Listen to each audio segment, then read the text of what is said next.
ಶ್ರೀ ಗುರು ಬಸವಲಿಂಗಾಯ ನಮಃ.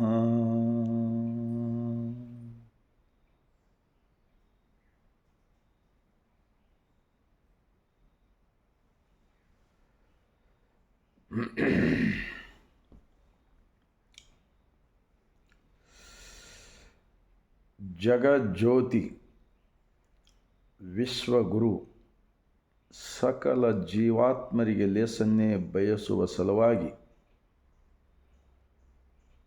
ಜಂಗಮವೇ ಲಿಂಗವೆಂದು ಅರಿತುಕೊಂಡು ಮಹಾತ್ಮ ಬಸವಣ್ಣನವರು ಬಿಜ್ಜಳ ರಾಜರ ಪ್ರಧಾನಮಂತ್ರಿಯಾಗಿದ್ದುಕೊಂಡು ಜನ ಸಮುದಾಯದ ಮೇಲೆ ನಡೀತಕ್ಕಂಥ ಅನ್ಯಾಯ, ಅನೀತಿ, ಅಧರ್ಮ, ಅನಾಚಾರ, ಮೇಲು ಕೀಳು, ಶೋಷಣೆಗಳನ್ನು ಅಂದು 12ನೇ ಶತಮಾನದಲ್ಲಿ ಕಂಡು ಮಹಾತ್ಮ ಬಸವಣ್ಣನವರು ಈ ದೇವರು ಧರ್ಮದ ಹೆಸರಿನ ಮೇಲೆ ದುಡಿಯುವ ವರ್ಗದವರನ್ನು ಗುಲಾಮರನ್ನಾಗಿಟ್ಟುಕೊಂಡು ಆಳ್ತಕ್ಕಂಥ ಅಂದಿನ ಕಾಲದಲ್ಲಿ ಮಹಾತ್ಮ ಬಸವಣ್ಣನವರು ಅನುಭವ ಮಂಟಪ ಸ್ಥಾಪನೆ ಮಾಡಿದರು. ಅಲ್ಲಿ ಆ ಅನುಭವ ಮಂಟಪ ಸ್ಥಾಪನೆ ಮಾಡುವ ಉದ್ದೇಶ ಏನಪ್ಪ ಅಂದರೆ ಜೀವಗಳಲ್ಲಿ ಶಿವನನ್ನು ಕಾಣುವುದು. ಎಲ್ಲರೂ ಒಬ್ಬ ದೇವನ ಮಕ್ಕಳು ಎಂದು ಭಾವಿಸುವುದು. ದಯವೇ ಧರ್ಮದ ಮೂಲವೆಂದು ತಿಳಿಸುವ ಸಲುವಾಗಿ ಅರಿವೇ ಗುರು, ಅರಿವಿನೇ ಗುರು ಅಲ್ಲ, ಬಟ್ಟೆ ಗುರು ಅಲ್ಲ, ಅರಿವೇ ಗುರು, ದೇಹವೇ ದೇವಸ್ಥಾನ. ಈ ಸತ್ಯವನ್ನು ಇಡೀ ಜಗತ್ತದಲ್ಲಿ ಒಬ್ಬ ಪ್ರಧಾನಮಂತ್ರಿಯಾಗಿದ್ದುಕೊಂಡು 770 ಜನ ದುಡಿಯುವ ವರ್ಗದವರು, ಎಲ್ಲ ಅಂದು ಜಾತಿ ಭೇದ ಮಾಡಿರ್ತಕ್ಕಂಥದ್ದೆಲ್ಲವನ್ನು ತೆಗೆದು ಹಾಕಿ ಎಲ್ಲರನ್ನಲ್ಲಿ ದೇವರನ್ನು ಕಂಡು ಅಪ್ಪ, ಬಪ್ಪ, ಅಣ್ಣ ಹೀಗೆ ಎಲ್ಲರನ್ನ ಗೌರವಿಸಿ ಒಪ್ಪಿಕೊಂಡು ಆ ಜೀವಗಳಲ್ಲಿ ಶಿವನನ್ನು ಕಂಡ ತತ್ವ ಬಸವ ಕಲ್ಯಾಣದ ಅನುಭವ ಮಂಟಪ.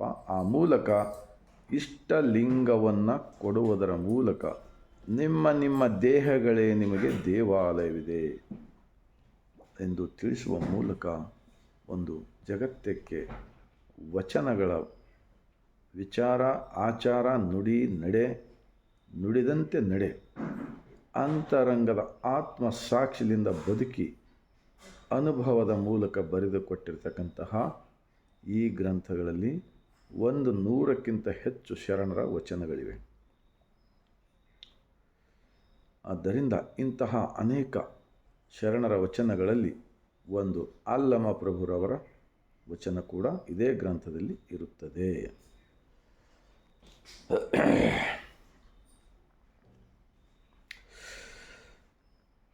ಕಲ್ಲ ಮನೆಯ ಮಾಡಿ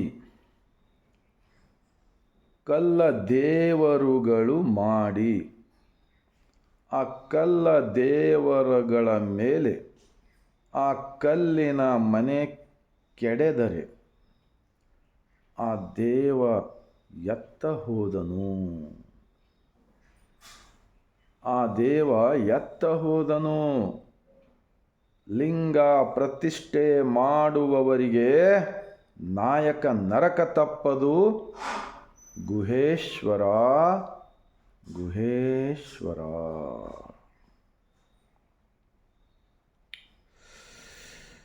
ಈ ವಚನವನ್ನು ನಾನು ಸ್ವಲ್ಪ ಹಿಂದಿಯಲ್ಲಿ ಹೇಳುವ ಪ್ರಯತ್ನ ಪಡುತ್ತೇನೆ. ಕಾರಣ ಈಗ ಭಾರತ ದೇಶದಲ್ಲಿ ನಿಜಕ್ಕೂ ಈ ಭೂಮಿಗೆ ನಾವು ಹುಟ್ಟಿ ಬರಲಿಕ್ಕೆ ಕಾರಣಿಕ ಯಾರು? ನಮ್ಮನ್ನು ಈ ಭೂಮಿಯ ಮೇಲೆ ಅನ್ನ ಬೆಳೆಸುವ ಆತ ಯಾರು? ನೆಲ, ಜಲ, ಗಾಳಿ, ಬೆಳಕು ಎಲ್ಲವನ್ನು ಕೊಟ್ಟು ಸಲ್ಲುತ್ತಕ್ಕಂಥ ದೇವ ಯಾವ ರೂಪದಲ್ಲಿದ್ದಾನೆಂದರೆ ಕಾಣಲಾರ ರೂಪದಲ್ಲಿದ್ದು ಪ್ರತಿಯೊಬ್ಬ ಮಾನವನ ದೇಹದೊಳಗೆ ಇದ್ದಾನೆ. ಈ ಕಾರಣಕ್ಕಾಗಿ ಈ ಅಂತರಂಗದ ದೇವನ ಸಾಕ್ಷಿಯಿಂದ ಬದುಕಿ ಕೊಟ್ಟಿರ್ತಕ್ಕಂತಹ ಅಲ್ಲಮ ಪ್ರಭುರವರ ವಚನ. एक पत्थर का ही मंदिर बनाना और उस मंदिर के अंदर एक पत्थर का हो या सोना चांदी का भी हो मूर्ति रखना, फिर उसके अंदर हम जान भरते बोल के लोगों को गुमराह करना, उस पत्थर में जान भरते कहते हैं, और उसके बाद में भगवान को कहाँ ढूंढना, पब्लिक वहां पर ही ढूंढना। ये ऐसा झूठा प्रचार को देखकर 12वीं शताब्दी में 890 साल पहले 2,80,00,000 वचन लिखे सो अल्लम प्रभु का ये वचन है, इस किताब में है।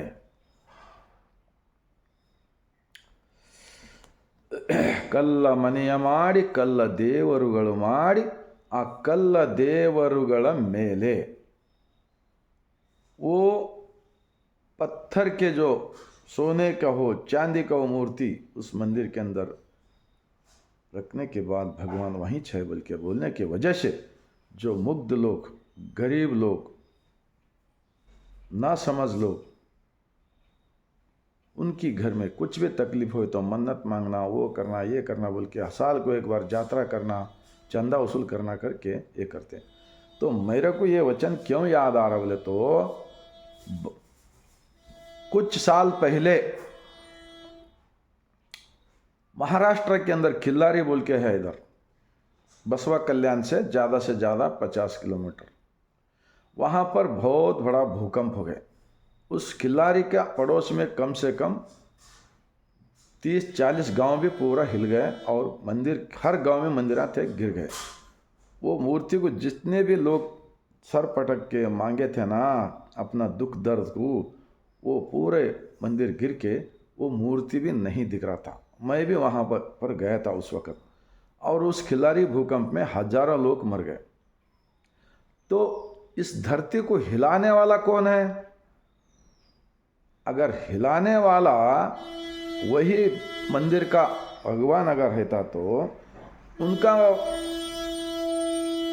बचा लेना था ना। अगर उन्हों ही भगवान है तो वो मंदिर को गिरने नहीं देना था ना। सोचो जरा, सोचो दिल से, दिमाग से। तो हिलाने वाला कौन है बोले तो हम इतना समझना चाहिए, महात्मा बसवण्णा जी क्या बोलते, भगवान का स्वरूप कैसा है बोले तो बगैर पिल्लर के ये दुनिया कितना बड़ा है ना, ये सब एक बहुत बड़ा मंदिर है। इस मंदिर के अंदर भारत इतना ही नहीं, पूरे दुनिया के देश कितने भी हैं वो सब मंदिर के अंदर ही है। हर सवेरे एक सूरज का चांद आता है, हमका विकास करता है। धरती पे पिकने वाला हर अनाज भी सूरज का रास्ता देखता है। इसलिए महात्मा बसवण्णा बोलते हैं और एक वचन में, सूर्यನ उदय तावरेगे जीवाड़ा। जैसा सूरज अगर निकलते रहता ना, माँ का गोद में पलने वाला बच्चा को भी सूरज का उजाला चाहिए जब विकास होता। एक झाड़ का फूल, वो फल होने के लिए उसको सूरज का किरण चाहिए जब विकास होता। तो जितने भी मंदिरों में जो भगवान है बोलते हैं ना, उन्होंने कुछ भी नहीं कर सकते बोलने का इस अल्लम प्रभु का वचन में मालूम होता है। अनुभव मंडप के अंदर ज़्यादा डिग्री पढ़े सो लोग कोई भी नहीं थे, फिर भी बातों से समझ लेकर महात्मा बसवण्णा जी उनको कन्नड़ में वचन बोले के कन्नड़ लिखने लगाया, और 770 लोग, 1,96,000 धर्म प्रचारक लोग, उन सब लोग कन्नड़ में वचन लिखे हैं। ये सब हमारे पास आज साक्षी मिलता है। अगर ऐसा विचार मैं क्यों बोलता हूँ रोज बोले तो, कितना दिन डर डर के जीना है, भगवान के बारे में। ये मानसिक मेंटलिटी भगवान बाहर है बोलने की वजह से अपना हिम्मत, अपना इज्जत, अपना सब कुछ गुलामगिरी में फंस गया है। इसलिए मैं बोलता हूँ हमारा भारत देश बुद्ध, बसवा, अंबेडकर ये तीनों का एक विचार, स्वतंत्र विचार से जीने के लिए बहुत बड़ा रियलिटी, वैज्ञानिक विचार इन किताबों में मिलता है। हमारा भारतवासियों को मैं सर झुकाकर बोलता हूँ, एक विनती करता हूँ, ये बहुत सारे व्यस्त हो रहा है, इसके अंदर भ्रष्टाचार बढ़ रहा है। अगर अंदर का जो अल्लामा प्रभु का जैसा वचन का अंदर का भगवान की तरफ हम उतर गए तो हम झूठ बोलना, चोरी करना, दूसरों का निंदा करना, हाँ, दूसरों के बारे में बुरा सोचना छोड़ सकते हैं। गारंटी के साथ बोलता हूँ मैं। ज़्यादा कुछ तकलीफ लेने का ज़रूरत नहीं, खाली अंदर अंदर अंदर। तो आगे क्या बोलते हैं, लिंगा प्रतिष्ठे ಮಾಡುವವರಿಗೆ, लिंगा मीनिंग भगवान, भगवान का मीनिंग लिंगा।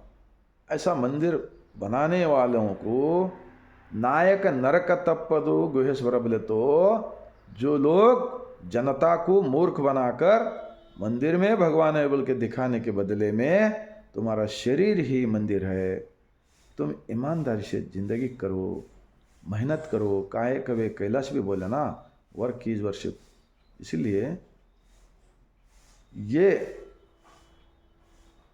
अंदर का मालिक की साक्षी से जियो और हर एक इंसान के अंदर हमारा जैसे सब कुछ सेम टू सेम पैदा होकर आए, कुछ फर्क नहीं है, सबके अंदर एक ही भगवान है।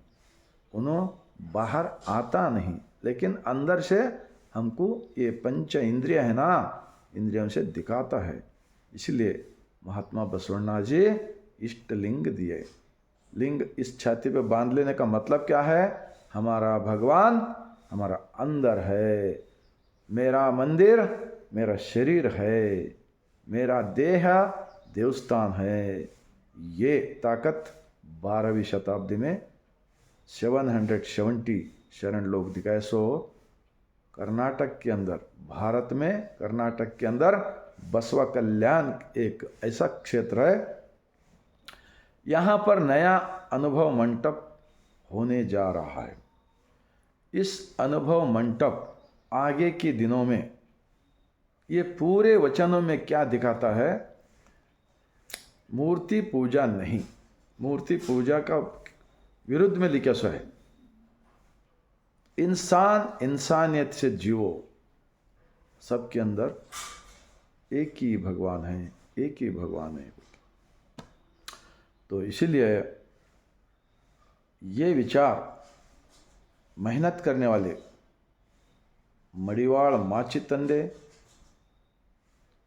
चमड़ा साफ करने वाले महादार चन्नैया, डोहार कक्कैया, खेती का काम करने वाले वक्कलिगा मुद्दण्णा, जानवर रखने वाले तुर्गाय रामण्णा और हड़पद अप्पण्णा, अंबिगर चौड़ैया डोनी चलाने वाले, हाँ, किन्नरी बम्मैया, ये बहुत सारे 770 लोग, सब लोग क्या बोलते हैं। और एक बसवण्णा का वचन भगवान के बारे में, ಹಾವಿನ ಡೊಂಕ ಹುತ್ತಕ್ಕೆ ಸಶಿನ, ನದಿಯ ಡೊಂಕ ಸಮುದ್ರಕ್ಕೆ ಸಶಿನ, ನಮ್ಮ ಕೂಡಲ ಸಂಗನ ಶರಣರ ಡೊಂಕ ಲಿಂಗಕ್ಕೆ ಸಶಿನ, लिंगಕ್ಕೆ सशिना। तो महात्मा बसवण्णा जी भगवान के बारे में दिखाते हैं, सांप किधर भी फिरो वो उसका बिल में जाता है, खुद बोल के रहता ना, उसमें ही जाता है। और नाले कितने भी है वो सब नाले जाके समुद्र में मिल जाते हैं। वैसा दुनिया में जो हम लोग सब लोग पैदा होकर आए, अगर भगवान का दर्शन करना है तो सब लोग कहाँ जाना है, मन को, इस मन को अंदर लेना है। अंदर अंदर लेकर आपको कितना टाइम मिलता, 5 मिनट 10 मिनट 15 मिनट कितना भी टाइम तक आप अंदर का मालिक के साथ मिलकर ध्यान करके धन्यवाद करने तो हमारा इस शरीर विकास हो जाता है, बुद्धिमान हो जाता है और इंसान ईमानदार बनता है। हर आदमी मेहनत करके खाना खा सकते हैं। बैठ के खाने वाले कामचोर होते हैं। इसीलिए उन लोगों ने इस देश के अंदर पब्लिक को गुमराह कर रहा है। इस गुमराह से बचने के लिए महात्मा बसवण्णा का अनुभव मंटप बसव कल्याण का इस वचनों में अगर पढ़ेंगे सब लोग विचारवंत होंगे और स्वतंत्र विचार के व्यक्ति होंगे और सबका घरों में शांति मिलेगा और देश अच्छा प्रगति होगा, विकास होगा। इतना मैं बोलते हुए उस अल्लम प्रभु ने छोटा सा वचन में और बसवण्णा जी छोटा छोटे वचनों में इतना हमको ज्ञान दिए न। लिंग प्रतिष्ठे ಮಾಡುವವರಿಗೆ नायक नरक तप्पदु गुहेश्वर। ये वचन मैं हिंदी में बोला हूँ। भारत देश के जितने भी राजकारणी लोग हैं, जितने भी जो भगवान के बारे में लोगों को हम ज्ञान देते हैं बोलने वाले, वो पूरे लोगों को इनके पर मैं एक विनंती करता हूँ, इस वचन को पढ़िए, सुनिए। अगर झूठ है तो वापस कमेंट में लिखिए, अगर सही रहा तो भी सही है वो लिखिए। हम भारत के लोगों का एक सबका विकास सबका साथ बोलते ना, ऐसा ज़रूरी है। अब देश में बहुत झगड़ा, जात पात, ऊंच नीच, वो ये बहुत ये जो गोंदल चल रहा है ना, इससे मुक्ति पाकर हम जितना दिन भी जिंदा रहेंगे, एक शांति समाधान से रहने को आता है। वो महात्मा बसवण्णा स्थापित विश्व के फर्स्ट पार्लियामेंट प्रजाप्रभुत्व अनुभव मंडप और उनका विचार जैसा है वैसा अनुभव मंडप होना चाहिए। वहाँ पर बसवण्णा को छोड़कर शरणों नहीं है, शरणों को छोड़कर बसवण्णा नहीं। वो उससे पहले वाले उसके बाद के लोगों का किसी का भी ज़रूरत नहीं है। वचन वचन है, उन्हें जैसा बोले वैसा चले। कल के वास्ते एडवांस कुछ भी घर में जवारी नहीं रखे, दाल नहीं रखे, कल के वास्ते कुछ भी नहीं रखकर जिंदगी करके सब लोगों मिलकर मेहनत करके एक अनुभव मंडप का विचार बनाया है। इस विचार को हम सब भारत के लोग इसको संरक्षण करना चाहिए, इसका हिफाजत करना चाहिए। इसको पूरे जितने भी जो शोषित वर्ग है वो सबका अनुभव मंडप है। वो सभी लोग 12वीं शताब्दी में लिंगायत थे, बाद में इनको गुमराह करके रास्ता अलग करके छोड़ दिए।